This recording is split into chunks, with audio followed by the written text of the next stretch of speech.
Hello everyone, welcome to Destiny Communications channel weekly roundup. మాకు satellite internet. Elon Musk సంస్థ space ఎక్స్తో అగ్రగామి telecom సంస్థలు Airtel, జియోలు ఒప్పందం చేసుకోవడంతో ఇప్పటి వరకు మొబైల్, బ్రాడ్బ్యాండ్ లేదా ఫైబర్ ఆప్టిక్ కేబుల్ ద్వారా ఇంటర్నెట్ సేవలను పొందుతున్న భారతీయులు ఇకపై స్టార్లింక్ శాటిలైట్ ఇంటర్నెట్ సేవలను త్వరలో పొందనున్నారు. శాటిలైట్ ఇంటర్నెట్ సేవలను అందించేందుకు స్టార్లింక్కు మన దేశ హోంమంత్రిత్వ శాఖ నుండి భద్రతాపరమైన అనుమతులు లభించాకే ఈ సేవలు ప్రారంభమవుతాయి. ఆర్థిక సేవా రంగంలో క్రియాశీలకంగా మారుతున్న జన్ ఏఐతో మన దేశంలో 2030 నాటికి ఆర్థిక సేవా రంగంలో ఉత్పాదకలను 34% నుండి 38% వరకు పెరిగే అవకాశం ఉన్నట్లు బహుళజాతి ప్రొఫెషనల్ సేవల కంపెనీ ఈవై తాజా నివేదికలో స్పష్టం చేసింది. వినియోగదారులు వారి వివరాలను విశ్లేషించడం నుండి నష్టలాభాల స్థాయిని అంచనా వేయడం వరకు జనరేటివ్ ఏఐ క్రియాశీలకంగా మారడంతో ఆర్థిక సేవా సంస్థలు దీనిపై పెద్ద ఎత్తున పెట్టుబడులు పెడుతున్నాయని నివేదిక పేర్కొంది. ఫోర్బ్స్ విడుదల చేసిన ఏషియన్ బిలియనీర్స్ 2025 ర్యాంకింగ్స్. ఫోర్బ్స్ విడుదల చేసిన ఏషియన్ బిలియనీర్స్ 2025 ర్యాంకింగ్లో ఆసియాలోనే అత్యంత సంపన్నులుగా తొలి 2 స్థానాల్లో Reliance industries chairman Mukesh Ambani మరియు నాగ్ఫు స్ప్రింగ్ బయోలాజికల్ ఫార్మసీ ఎంటర్ప్రైజ్ యజమాని జోంగ్ షాన్షన్ నిలిచారు. ఎలక్ట్రిక్ వాహనాల బ్యాటరీ సరఫరా సంస్థ కాంటెంపరీ ఆంఫ్రెక్స్ టెక్నాలజీ సిఏటిఎల్ యజమాని Robin Zeng, Chinese consumer electronics company ప్రముఖ స్మార్ట్ఫోన్ బ్రాండ్ షియోమి సహవ్యవస్థాపకుడు లీ జూన్ 2025 ఆసియా రిచెస్ట్ లిస్ట్లో కొత్తగా చేరారు. శంషాబాద్ విమానాశ్రయానికి ప్రతిష్టాత్మక అవార్డు. ఎయిర్పోర్ట్ కౌన్సిల్ ఇంటర్నేషనల్ చేపట్టిన ఎయిర్పోర్ట్ సర్వీస్ క్వాలిటీ సర్వేలో శంషాబాద్ ఎయిర్పోర్ట్కు బెస్ట్ ఎయిర్పోర్ట్ అవార్డు లభించింది.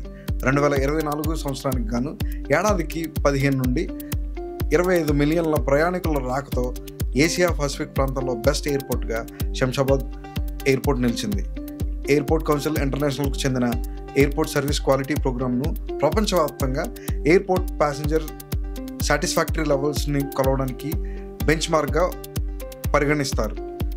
ఇది విమానాశ్రయాల పరిమాణం, ప్రాంతం, డెడికేటెడ్ స్టాఫ్, సులభతర ప్రయాణం, వినోదాత్మక మరియు ఆహ్లాదకర వాతావరణం, పరిశుభ్రత వంటి అంశాల ఆధారంగా ఎయిర్పోర్ట్స్కు ర్యాంకింగ్స్ ఇస్తారు.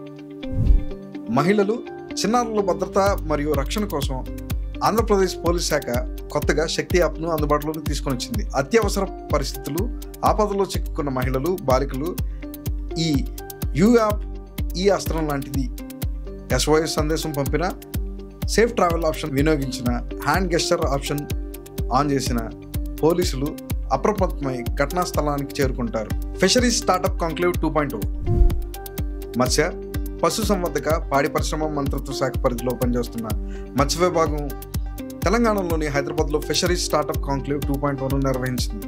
మత్స్యరంగంలో నవకల్పన గురించి చర్చించి నూతన ఆవిష్కరణ ప్రోత్సహించడానికి ఈ విషయాలపై ఆసక్తి ఉన్న వర్గాల వారందరినీ ఈ ఫిషరీస్ స్టార్టప్ కాంక్లేవ్ 2.0 ఒక వేదికగా ఒక చోటకు చేరుస్తుంది.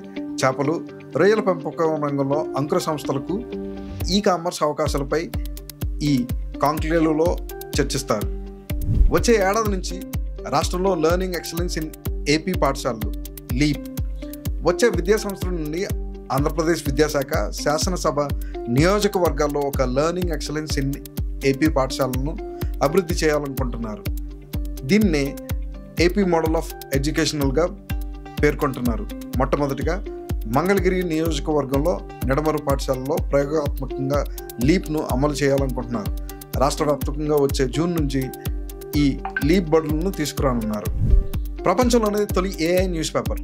ప్రపంచంలో మొట్టమొదటిసారిగా పూర్తిగా కృత్రిమ మేధతో వార్తాపత్రికను ఇటాలియన్ వార్తా సంస్థ ఫోగియో ప్రచురించింది. ఏఐ టెక్నాలజీ ప్రభావం జర్నలిస్టులు, పత్రికల పనితీరుపై ఏ విధంగా ఉంటుందో తెలుసుకునేందుకు ఒక 4 రోజుల పాటు ప్రయోగాత్మకంగా పూర్తి ఏఐ టెక్నాలజీని ఉపయోగించి దినపత్రికను రూపొందించారు. ఏఐ టెక్నాలజీలో తయారైన 4 పేజీల ఎడిషన్ మార్కెట్తో పాటు ఆన్లైన్లో కూడా విడుదలైంది. మరిన్ని వార్తల కోసం మా ఛానల్ని లైక్ చేయండి, షేర్ చేయండి, సబ్స్క్రైబ్ చేసుకోండి. Signing off, కేలబ్.